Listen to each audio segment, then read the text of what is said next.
Hi everyone. तो इस video में हम लोग देखने वाले हैं कुछ इलेक्ट्रोफिलिक सब्स्टिट्यूशन रिएक्शन, जैसा कि बाकी कंपाउंड्स के लिए भी देखते हैं, फिनॉल के लिए, बेंजीन के लिए। जितने भी एरोमेटिक कंपाउंड होते हैं वो सब के सब इलेक्ट्रोफिलिक सब्स्टिट्यूशन रिएक्शन देते हैं। और यहाँ पे हम लोग देखने वाले हैं एरोमेटिक ईथर में इलेक्ट्रोफिलिक सब्स्टिट्यूशन। एरोमेटिक ईथर क्या होते हैं? जैसे कि अगर किसी बेंजीन रिंग में मिथॉक्सी ग्रुप लगा हुआ है OCH3, या इथॉक्सी ग्रुप लगा हुआ है OC2H5, अगर ऐसे किसी ग्रुप को हम देखेंगे बेंजीन रिंग में कि वो प्रेजेंट है तो समझ जाएंगे कि वो ईथर है। और उसको हम लोग एरोमेटिक ईथर भी कह सकते हैं कि वहां पे बेंजीन रिंग प्रेजेंट होगा और बेंजीन रिंग एरोमेटिक नेचर का होता है, तो वो कंपाउंड एरोमेटिक ईथर बोले जाएंगे। तो अगर कोई भी एरोमेटिक ईथर होगा तो इलेक्ट्रोफिलिक सब्स्टिट्यूशन देगा। कोई भी एरोमेटिक कंपाउंड होता है तो वो देता है, चाहे वो एरोमेटिक ईथर हो, चाहे वो फिनॉल हो, या फिर एरोमेटिक कोई भी कंपाउंड हो। तो अब यहाँ पे एक चीज और क्या है कि अगर हम इलेक्ट्रोफिलिक सब्स्टिट्यूशन करने जा रहे हैं तो हमको दो चीजें पहले से पता होनी चाहिए कि अगर इलेक्ट्रोफिलिक सब्स्टिट्यूशन हो रहा है तो जो सब्स्टिट्यूशन होगा वो कहाँ पे होगा। मतलब जो इनकमिंग ग्रुप होगा इलेक्ट्रोफाइल वो कहाँ पे आके जुड़ेगा। वो ऑर्थो पे जुड़ेगा, पैरा पे जुड़ेगा, या फिर ऑर्थो पैरा को छोड़कर वो मेटा पे जुड़ेगा। कहाँ पे वो जुड़ेगा? तो कहाँ पे वो जुड़ेगा मतलब उसका ओरिएंटेशन क्या होगा, कहाँ पे अटैच होगा, इसको हम लोग साइंटिफिक वे में बोलते हैं कि उसका ओरिएंटेशन क्या होगा। तो ओरिएंटेशन डिसाइड होता है रेजोनेंस से। जैसे अगर कभी पूछा जाए कि कोई ग्रुप इलेक्ट्रॉन डोनेटिंग हो या विड्रॉइंग हो, उससे कोई मतलब नहीं है। अगर ये पूछा जाए कि इनकमिंग ग्रुप कहाँ पे जुड़ेगा, ऑर्थो पे या पैरा पे, मतलब that particular group is ortho para directing और इट इज मेटा डायरेक्टिंग, तो हमको उस टाइम पे सिर्फ एक चीज सोचना चाहिए, रेजोनेंस। रेजोनेंस डिसाइड करता है कि उसका ओरिएंटेशन क्या होगा, वो ऑर्थो पैरा होगा कि मेटा होगा। अगर वो जिस ग्रुप के बारे में हम बात कर रहे हैं अगर वो प्लस आर शो करेगा तो वो ऑर्थो पैरा डायरेक्टिंग होगा, और अगर वो माइनस आर शो करेगा तो वो मेटा डायरेक्टिंग होगा। बस इतना ही सब चीज है कि अगर हमको डायरेक्टिंग इफेक्ट पता करना है, ओरिएंटेशन पता करना है, तो रेजोनेंस सिंपली चेक कर लेना है। अगर पॉजिटिव आर हुआ तो ortho para directing, negative R हुआ तो मेटा डायरेक्टिंग। ठीक है, तो अब ये कैसे पता करेंगे कि वो पॉजिटिव आर शो कर रहा है या नेगेटिव आर शो कर रहा है? इसका भी बहुत सीधा सा एक तरीका है। जैसे कि हम यहाँ पे एग्जांपल के लिए कंपाउंड एक ले लेते हैं, एक एरोमेटिक ईथर। ये हमारे पास है बेंजीन रिंग, इसमें अटैच कर दिए OCH3। तो इसका नाम क्या हो जाएगा? बेंजीन तो पहले से ही था, मिथॉक्सी लग गया, एक ग्रुप लग गया, इसका नाम हो जाएगा मिथॉक्सी बेंजीन। और मिथॉक्सी बेंजीन का दूसरा नाम एनिसोल भी है। और मिथॉक्सी बेंजीन क्या है? एरोमेटिक ग्रुप हुआ ये, और उसमें ये OCH3, मतलब ये ईथर बन गया। इधर AR है, इधर R है, इधर एरोमेटिक रिंग है, इधर अल्काइल रिंग, अल्काइल ग्रुप है, तो ये एरोमेटिक ईथर हुआ। तो अब ये कैसा डायरेक्टिंग होगा? तो जितने भी ईथर होते हैं, methoxy, ethoxy, these are ortho para directing. ये ऑर्थो पैरा डायरेक्टिंग होते हैं। तो अगर ऑर्थो पैरा डायरेक्टिंग है तो क्यों होते हैं? क्योंकि ये प्लस आर शो करते हैं। कैसे किसी को पता लग जाएगा कि प्लस आर शो करेगा?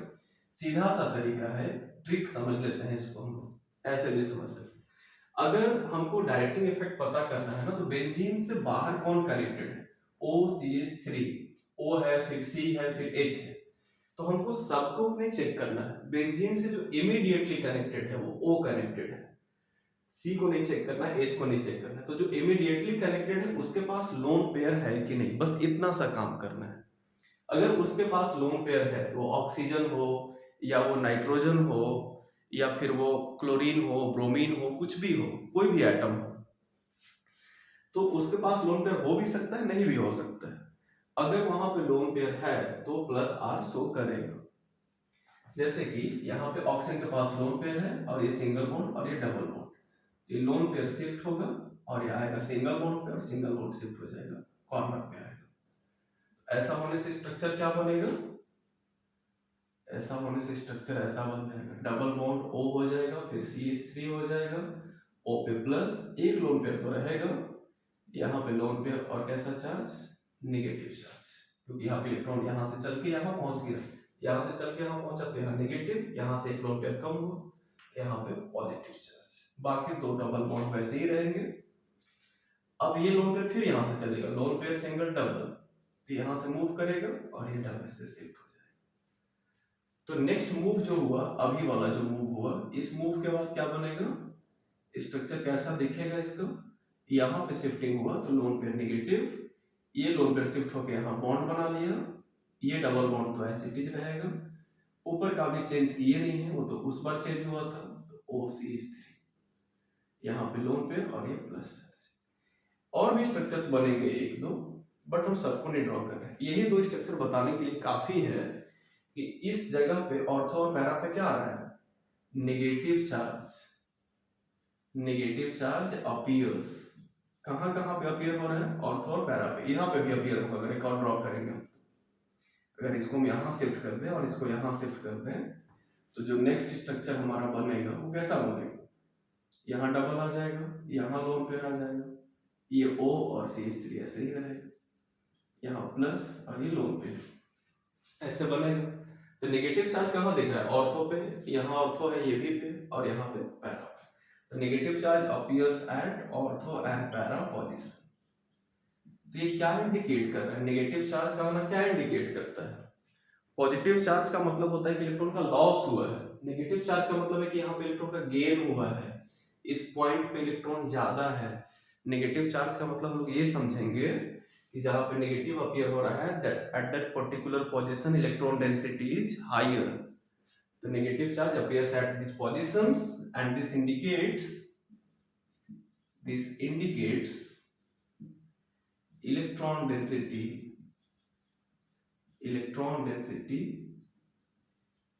is higher at these positions,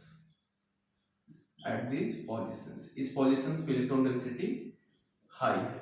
तो कहाँ पे इलेक्ट्रोफाइल कहाँ जाएगा, इलेक्ट्रोफाइल तो पॉजिटिवली चार्ज पार्टिकल है ना, तो वो कहाँ जाएगा, जहां पे नेगेटिव है, यहाँ पे नेगेटिव है तो यहाँ पे इलेक्ट्रोफाइल चला जाएगा।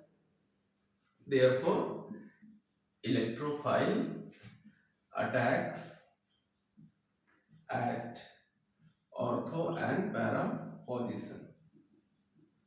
इलेक्ट्रोफाइल जब इसमें आएगा तो ऑर्थो पैरा पोजीशन पर अटैक करेगा। तो ऐसा किसकी वजह से हो रहा है, ये OCH3 ग्रुप की वजह से हो रहा है, इसके लोन पेयर की वजह से हो रहा है। इसी वजह से हम लोग बोलते हैं कि OCH3 ग्रुप, OR कह ले, OCH3 कह ले, OC2H5 कह ले, कुछ भी इसमें कह सकते हैं हम लोग, कोई भी एग्जांपल के ले सकते हैं, OC2H5 ETC कुछ भी, R, ये सब ग्रुप क्या होते हैं, ऑर्थो पैरा डायरेक्टिंग होते हैं। ये इसका एक्सप्लेनेशन होगा। तो इस वजह से ऑर्थो पैरा डायरेक्टिंग होते हैं। तो एक चीज तो क्लियर हुआ कि इलेक्ट्रोफाइल जब आएगा तो ऑर्थो और पैरा पे जुड़ेगा। अब रिएक्शंस 1 by 1 करके देख लेते हैं क्या क्या होगा।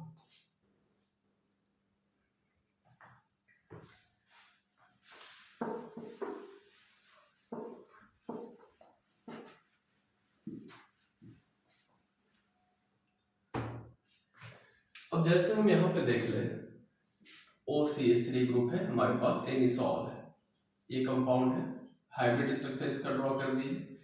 इसको अगर हम ब्रोमीन के साथ ट्रीट करें CH3COOH के साथ, ये CH3COOH एज सॉल्वेंट एक्ट करेगा, यहाँ पे कैटलिस्ट नहीं है।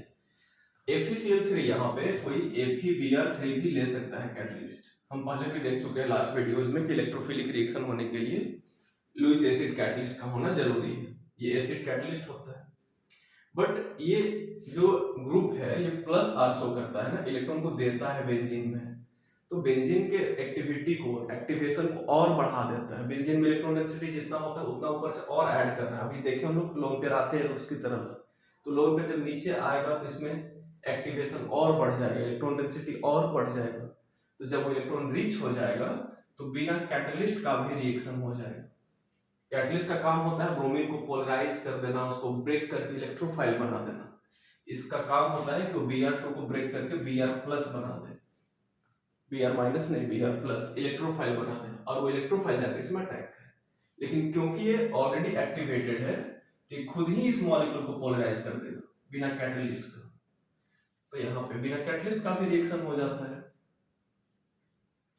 तो प्रोडक्ट क्या बनेगा, यहाँ पे OCH3 डायरेक्टिंग ग्रुप जहाँ है वहीं रहेगा और इसमें ब्रोमीन जुड़ जाएगा, पैरा पे जुड़ेगा और ब्रोमीन, और कहाँ जुड़ेगा, ब्रोमीन जुड़ेगा ऑर्थो पे। तो हमारे पास दो प्रोडक्ट बनेगा, लेकिन मेजर प्रोडक्ट कौन बनेगा?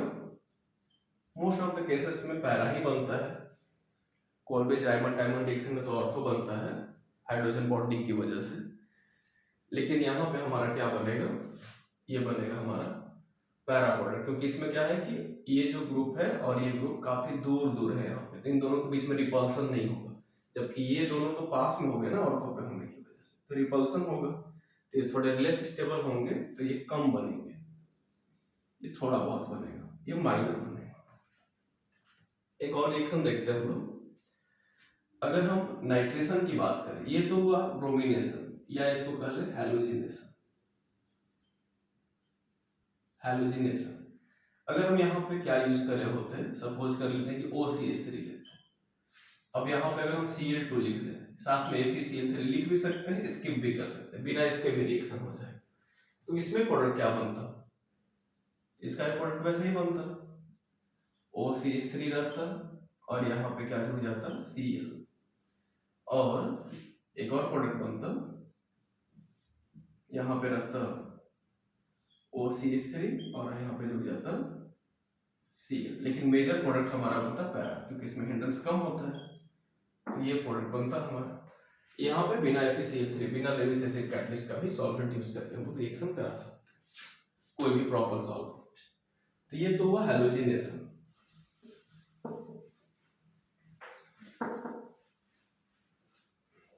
इसके बाद क्या है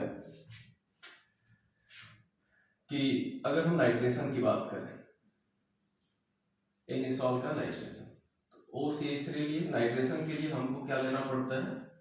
इन जनरल हम लोग क्या लेते हैं? कॉन्सेंट्रेटेड H2SO4 और लेते हैं कॉन्सेंट्रेटेड HNO3। जैसे ही कोई ये देखेगा और साथ में बेंजीन रिंग वाला कंपाउंड कोई देखे तो समझ जाना चाहिए कि नाइट्रेशन होने वाला है यहाँ पे। तो नाइट्रेशन होगा तो क्या जुड़ेगा? नाइट्रो ग्रुप NO2 प्लस बन के जुड़ता है बेंजीन में, जुड़ने के बाद वो चार्ज खत्म हो जाता है। तो इस दोनों का काम क्या है?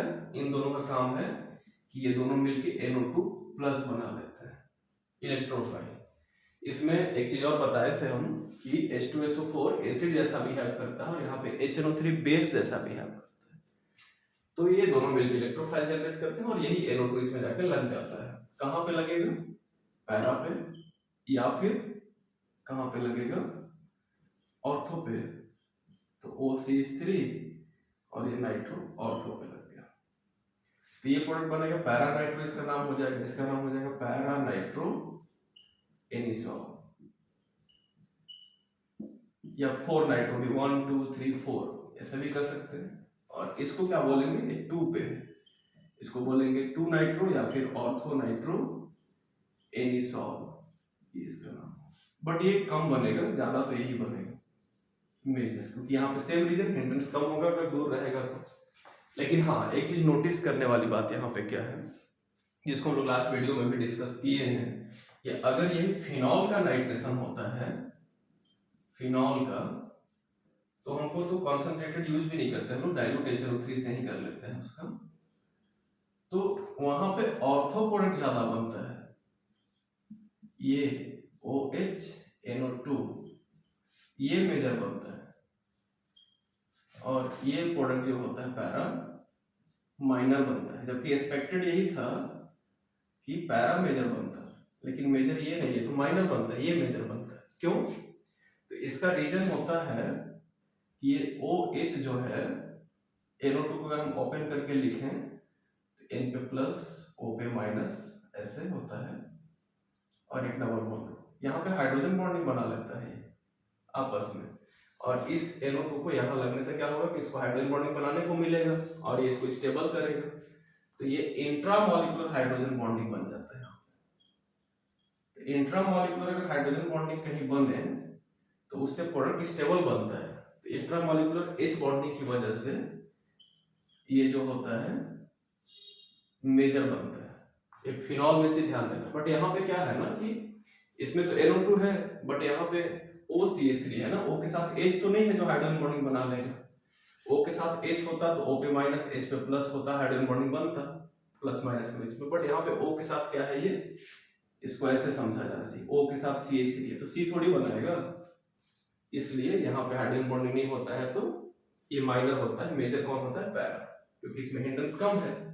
यहाँ पे हिंड्रेंस वाला फैक्टर काम कर रहा है, यहाँ पे हिंड्रेंस वाला फैक्टर ही काम करता, बट ये हाइड्रोजन बॉन्डिंग बना लेता है, इस वजह से ये मेजर बनता है।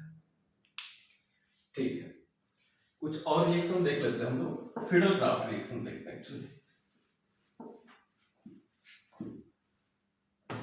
एनिसॉल का फिडल-क्राफ्ट रिएक्शन, तो हमारे पास एक एरोमेटिक ईथर है एनिसॉल,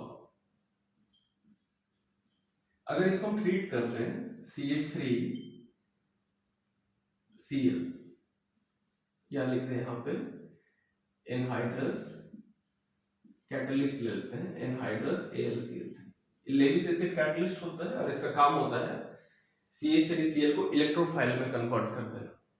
एक Cl यहाँ से इसके पास चला जाता है, CH3 प्लस बन जाएगा, तो बेंजीन में क्या जाकर जुड़ेगा, ये OCH3 तो वही रहेगा और ये डायरेक्ट करेगा कहाँ पे, पैरा पे, CH3 पैरा पे जुड़ जाएगा, और पैरा पे जुड़ा तो यहाँ का H और यहाँ का Cl HCl बन के निकल जाता है।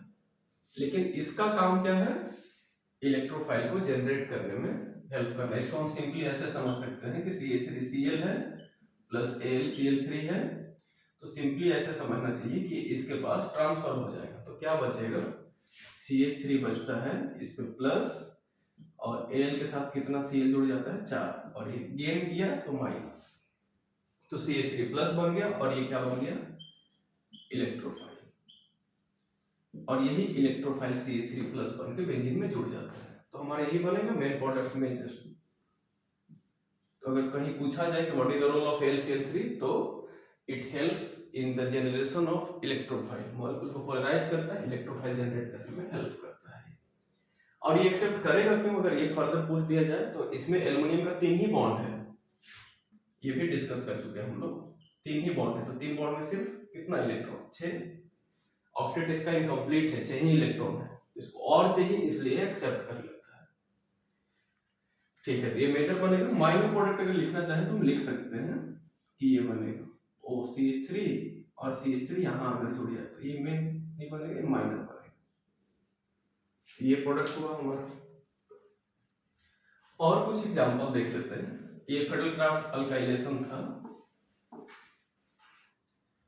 अगर हम ये यूज करें CH3 CH2 और ये Br, और कैटलिस्ट ले ले, सपोज कर लेते हैं यहाँ पे कि एनहाइड्रस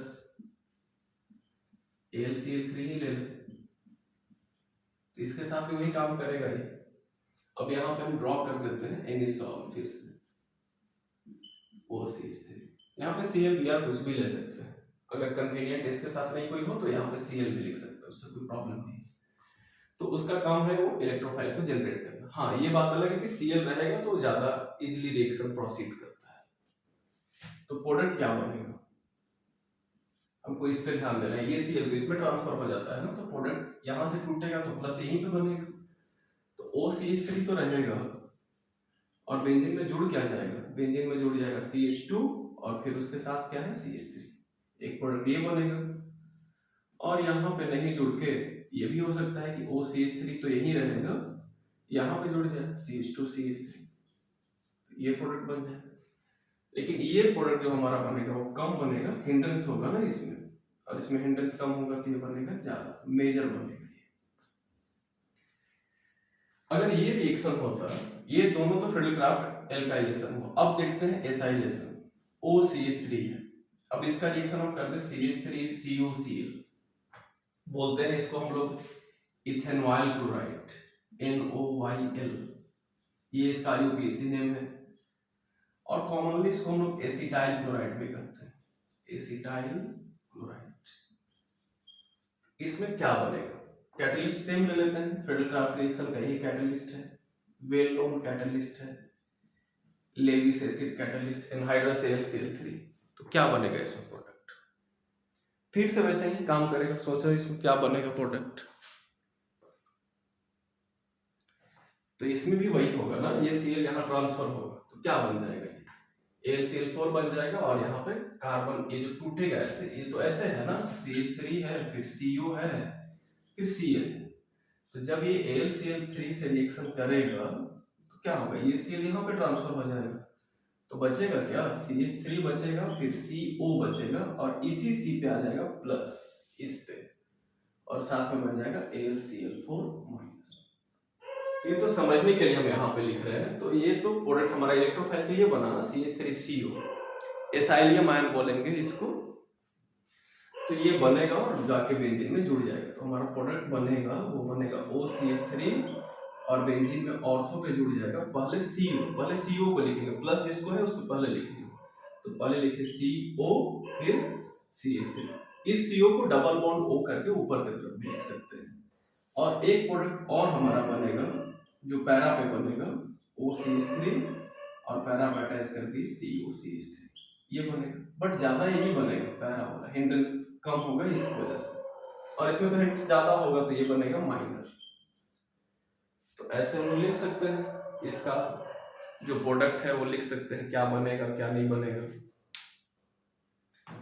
अगर इसको हम C6H5 यहाँ पे CH3 के जगह पे C6H5 लिख दें, तो यहाँ भी CH3 की जगह पे C6H5 हो जाएगा, मतलब C6H5 इन द सेंस कि बेंजीन रिंग हो गया।